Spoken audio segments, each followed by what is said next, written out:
Okay, so we're here. We are going to put in a couple of catch basins with trench drains across the front. There's two single garages here, and the client's having all kinds of issues with water. So what we're gonna do is cut across the concrete, take out the first couple of feet, and we're gonna install a trench drain across the width of the garage door here that will drain into a catch basin. And that should resolve all the issues.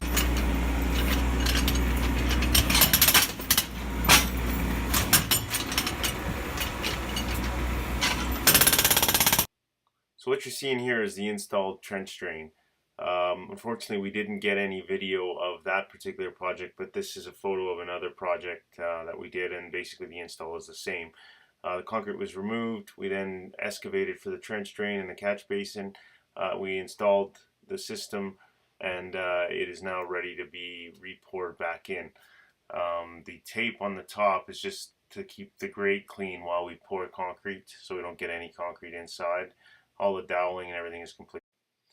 Here you see the concrete's been installed. You can see why we put the tape. It just keeps everything cleaner, and we'll tear that off after. But we've poured it in, vibrated it really well, and now we're just smoothing it out. So we're back for the big reveal of the trench drains, the garage trench drain and catch basin.